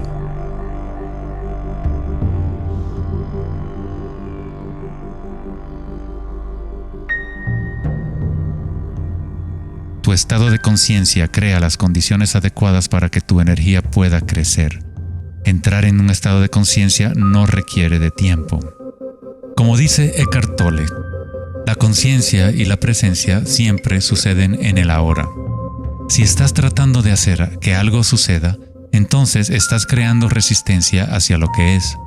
Es la eliminación de toda resistencia lo que permite que la energía evolutiva se desarrolle. En la tradición yógica antigua, las posturas de yoga se han utilizado para preparar el cuerpo para la meditación. El Hatha Yoga nunca fue enseñado como un régimen de ejercicio, sino como una forma de conectar nuestro mundo interior y exterior. La palabra sánscrita Hatha proviene de las raíces Sol A y Luna Ta. En el Yoga Sutra original de Patanjali, el propósito de las 8 ramas del yoga es igual al noble sendero de 8 facetas del Buda, para la liberación del sufrimiento. Cuando las polaridades del mundo dual están en equilibrio, surge un tercer elemento. Nos encontramos con la misteriosa llave dorada que abre las fuerzas evolutivas de la naturaleza. Esta síntesis de los canales del Sol y la Luna es nuestra energía evolutiva.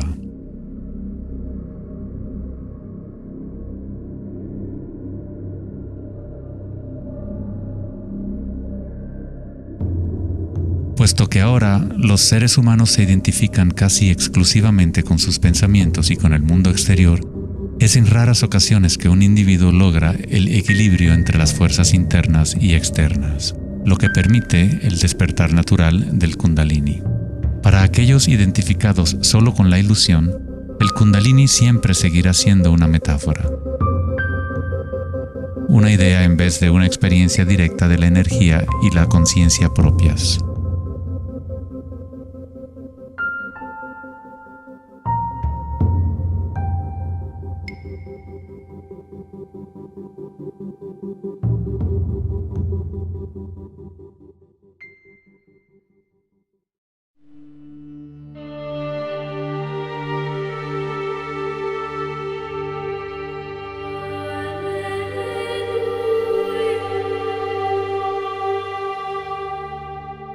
La vida, la libertad y la búsqueda de la felicidad.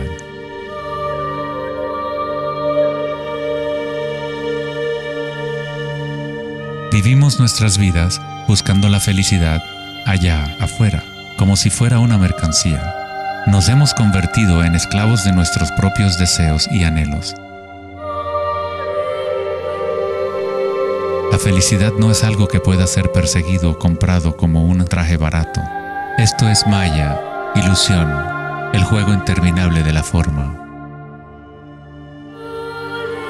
En la tradición budista, samsara, o el ciclo interminable del sufrimiento, se perpetúa por el deseo de placer y la aversión al dolor.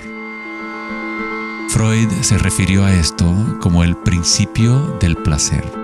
Todo lo que hacemos es un intento de crear placer para obtener algo que deseamos o para evitar algo que no es deseable, que no queremos. Incluso un organismo simple como el paramecio hace esto. Esto se llama respuesta al estímulo. A diferencia de un paramecio, los humanos tenemos más posibilidades de elección.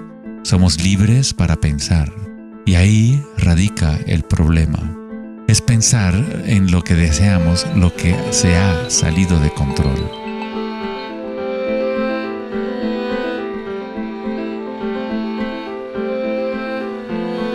Safety systems armed. 10, 9, 8, 7, 6, 5, 4, 3, 2, 1, 0, and liftoff of Endeavour, going where east and west do meet at the International Space Station. El dilema de la sociedad moderna es que tratamos de entender el mundo no en términos de conciencia interna arcaica, sino cuantificando y calificando lo que percibimos como el mundo externo, a través de medios científicos y mentales. Pensar solo ha llevado a pensar más y a formular más preguntas. Anhelamos conocer el secreto que crea el mundo y orienta su camino, pero consideramos esta esencia como si estuviera fuera de nosotros, no como una cosa viviente e inherente a nuestra propia naturaleza. Fue el famoso psiquiatra Carl Jung quien dijo: aquel que mira hacia afuera sueña, aquel que mira hacia adentro despierta. No tiene nada de malo desear estar despierto, ser feliz. Lo que está mal es buscar la felicidad fuera cuando solo se puede encontrar en nuestro interior.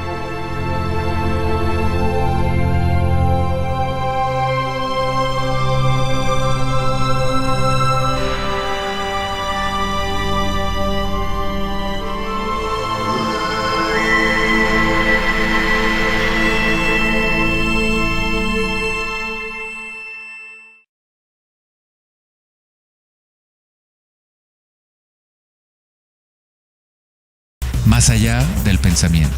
El 4 de agosto de 2010, en la conferencia Techonomy en Lake Tahoe, en California, Eric Schmidt, director ejecutivo de Google, mencionó una estadística asombrosa. Cada 2 días creamos la misma cantidad de información que hemos creado desde los albores de la civilización hasta el año 2003. Es algo así como 5 exabytes de datos. Nunca en la historia de la humanidad hemos usado tanto la mente y nunca había habido tanta confusión en el planeta. ¿Podría ser que cada vez que pensamos en una solución a un problema, creamos 2 problemas más? ¿De qué sirve pensar tanto si no conduce a una mayor felicidad? ¿Somos más felices? ¿Más ecuánimes? ¿Más alegres como resultado de tanto pensar? O quizás nos aísla, nos desconecta de una experiencia más profunda y más significativa de la vida.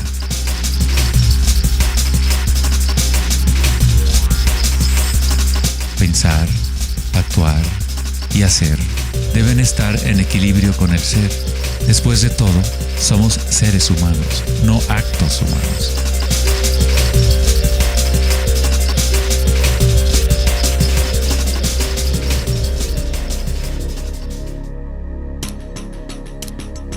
Queremos un cambio y queremos estabilidad al mismo tiempo.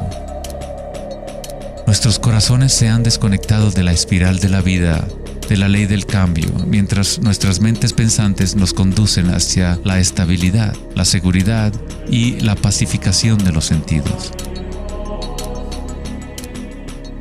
Con una fascinación morbosa, observamos asesinatos, tsunamis, terremotos y guerras.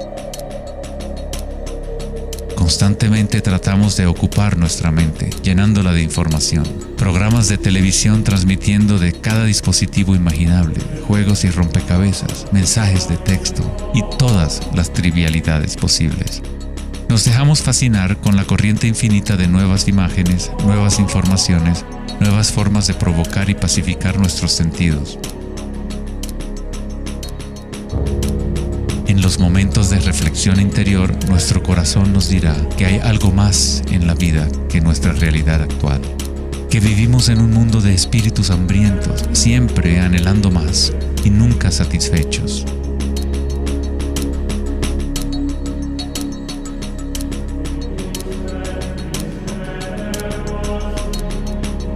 Hemos creado una vorágine de datos que vuelan alrededor del planeta para facilitar más pensamientos, más ideas sobre cómo arreglar el mundo, para solucionar los problemas que solo existen porque la mente los ha creado.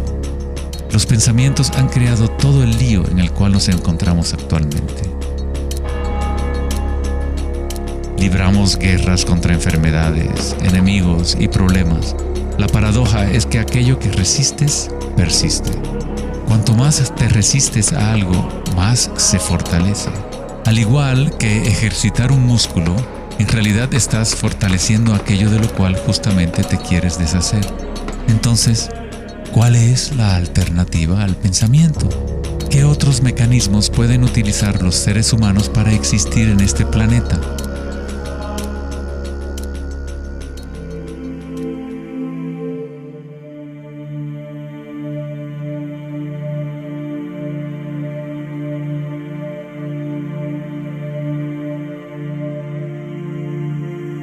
Mientras que la cultura occidental en los últimos siglos se ha centrado en la exploración de lo físico mediante el uso del pensamiento y el análisis, otras culturas antiguas han desarrollado tecnologías igualmente sofisticadas para explorar el espacio interior.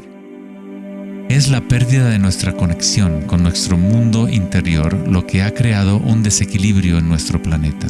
El antiguo inquilino, ¿conócete a ti mismo?, ha sido reemplazado por el deseo de experimentar en el mundo externo de la forma. Responder a la pregunta ¿quién soy? No es simplemente una cuestión de describir lo que está en tu tarjeta de presentación. En el budismo, no eres el contenido de tu conciencia. No eres apenas una colección de pensamientos o ideas, porque detrás de los pensamientos está aquel que está siendo testigo de los pensamientos.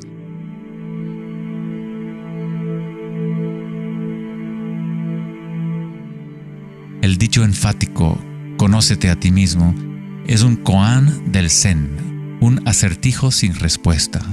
Como un perro persiguiendo su cola, es solo la identidad del ego que quiere encontrar una respuesta, un propósito.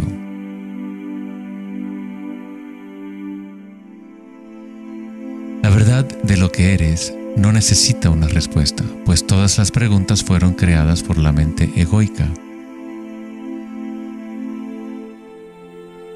No eres tu mente.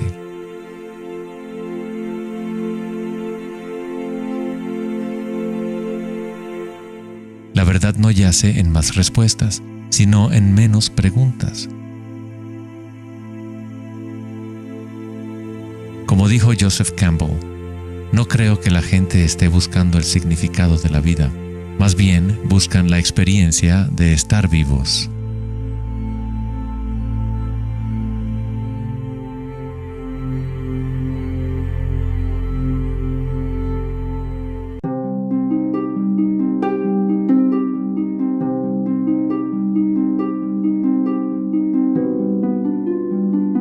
Cuando al Buda le preguntaron, ¿qué eres?, simplemente dijo, estoy despierto.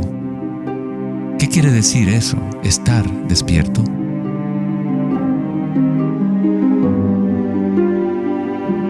El Buda no dice exactamente qué es, porque el florecimiento de cada vida individual es diferente, pero sí dice algo, es el fin del sufrimiento.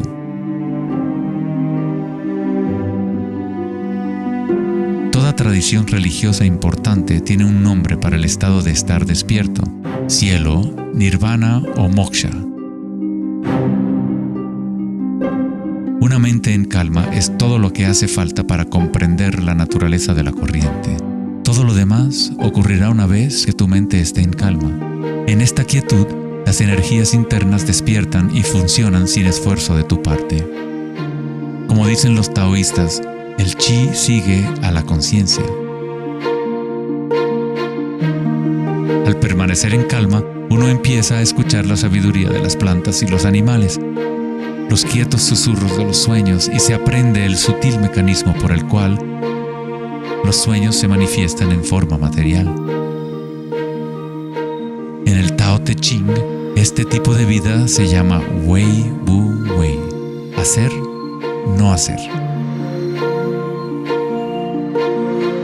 El Buda habló del camino intermedio como el sendero que conduce a la iluminación. Aristóteles escribió el justo medio, el punto medio entre dos extremos, como un sendero de belleza, sin demasiado esfuerzo ni tampoco muy poco. Yin y Yang en equilibrio perfecto.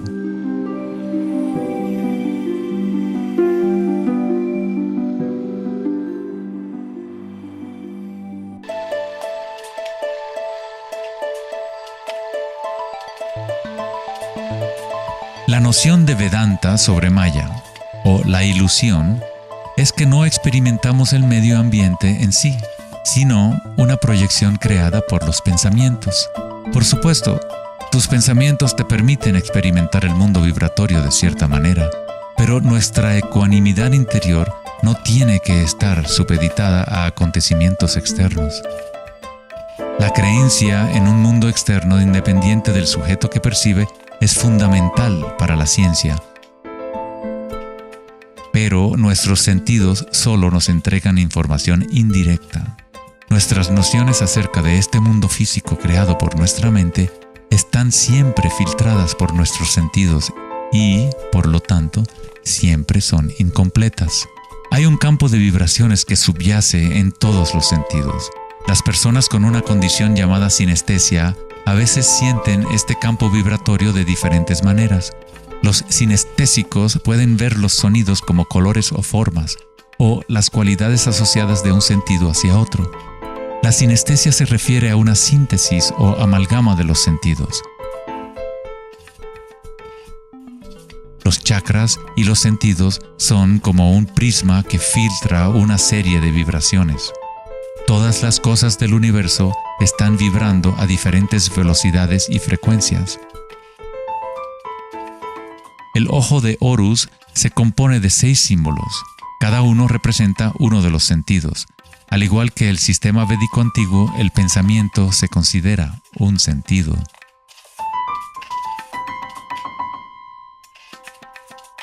Los pensamientos se perciben simultáneamente como sensaciones que se experimentan en el cuerpo. Surgen de la misma fuente vibratoria.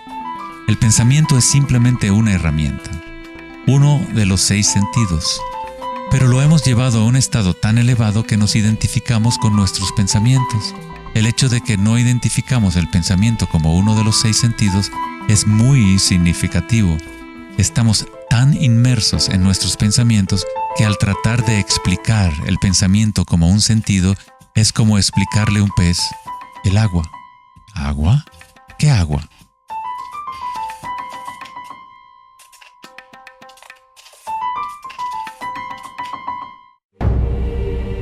En las Upanishads se dice, no lo que el ojo puede ver, sino mediante lo cual puede ver el ojo.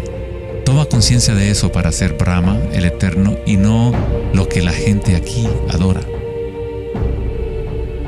No lo que el oído puede escuchar, sino mediante lo cual puede escuchar el oído. Toma conciencia de eso para ser Brahma, el Eterno, y no lo que la gente aquí adora.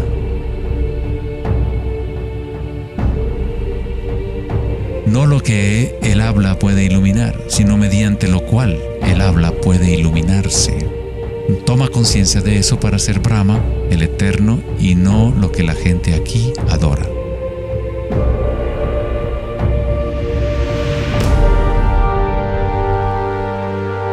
No lo que la mente puede pensar, sino por lo cual la mente puede pensar.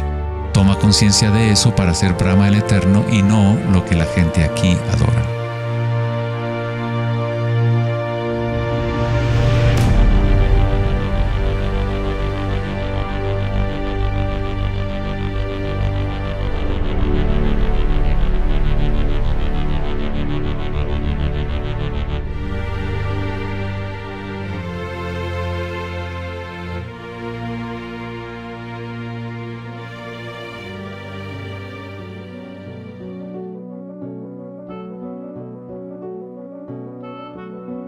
En la última década, grandes avances se han llevado a cabo en el ámbito de la investigación cerebral.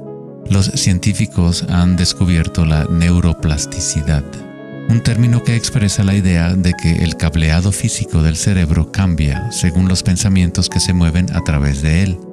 Como expresó el psicólogo canadiense Donald Hebb, las neuronas que se ponen en marcha al mismo tiempo se conectan entre sí. Las neuronas se conectan al máximo cuando una persona entra a un estado de atención ininterrumpida. Lo que esto significa es que es posible dirigir tu propia experiencia subjetiva de la realidad. Literalmente, si tus pensamientos son de temor, preocupación, ansiedad y negatividad, estás incrementando la conexión para que surjan más pensamientos similares. Si diriges tus pensamientos hacia el amor, la compasión, la gratitud y la alegría, creas la conexión para repetir esas experiencias.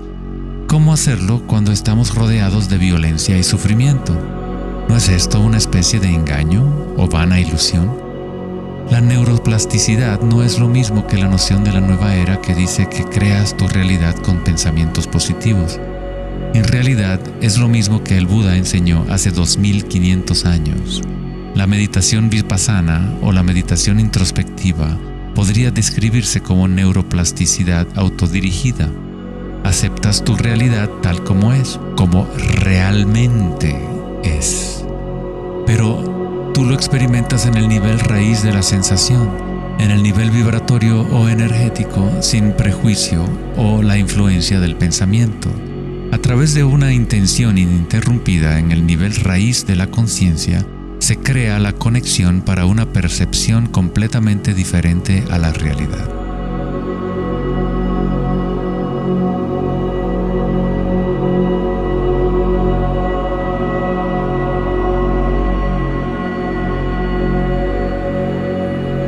La mayor parte del tiempo lo entendemos al revés.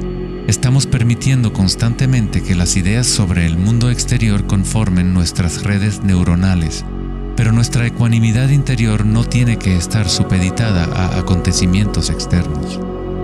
Las circunstancias no importan, solo mi estado de conciencia importa. Meditación en sánscrito significa estar libre de cualquier tipo de medición o evaluación, libre de toda comparación, de todo devenir. No estás tratando de convertirte en algo más, estás de acuerdo con lo que es.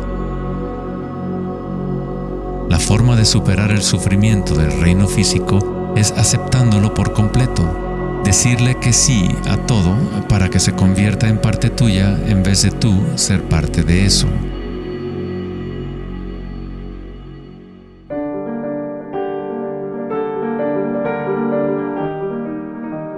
¿Cómo se puede vivir de tal manera que la conciencia deje de estar en conflicto con su contenido?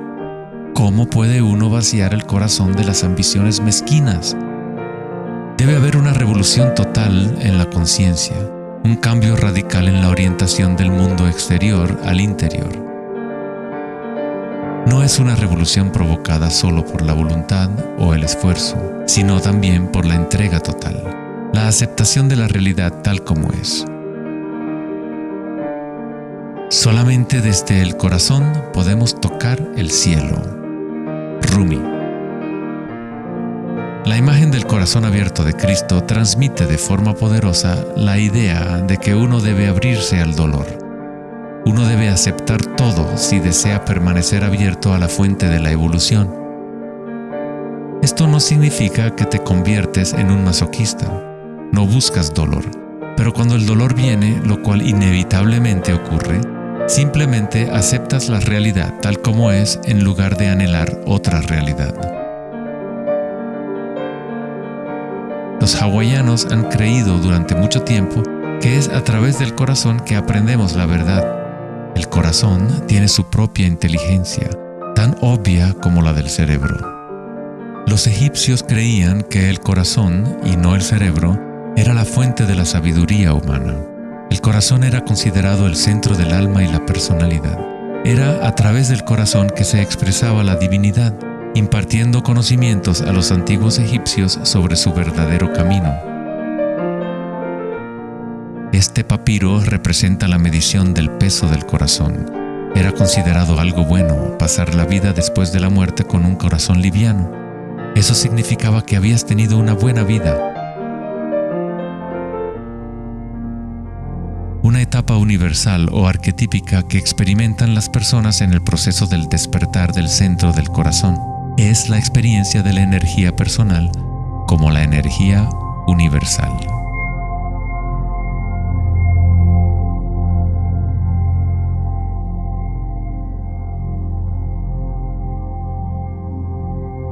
Cuando te permites sentir este amor, ser este amor, cuando conectas tu mundo interior con el mundo exterior, entonces todo es uno. ¿Cómo podemos experimentar la música de las esferas?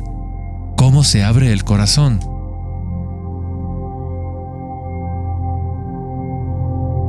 Sri Ramana Maharshi dijo: Dios habita en ti, como tú, y no tienes que hacer nada para ser consciente de Dios o de ti mismo. Ya es tu estado verdadero y natural.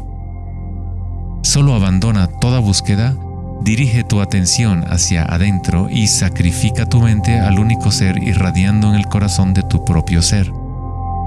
Para que esto sea tu experiencia que vives en el presente, el autoconocimiento es el único camino directo e inmediato.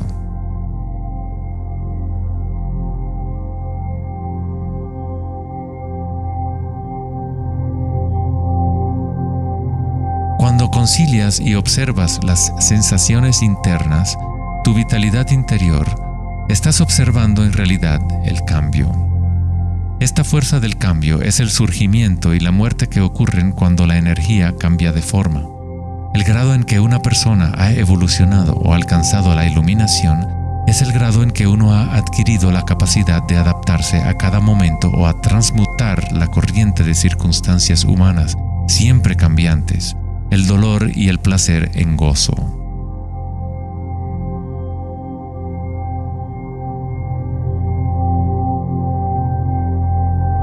Leo Tolstoy, autor de La Guerra y la Paz, dijo que todo el mundo piensa en cambiar el mundo, pero nadie piensa en cambiarse a sí mismo.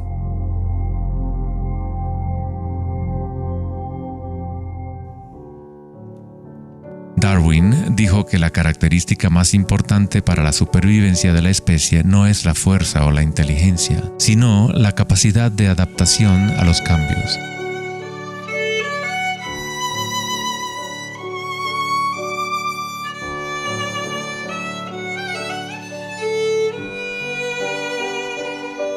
Debemos convertirnos en expertos en adaptación.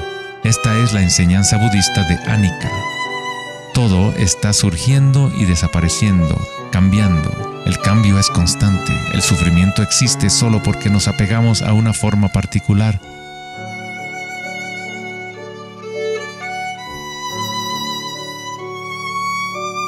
Cuando te conectas a la parte tuya que observa, con la comprensión de Anika, el gozo surge en el corazón.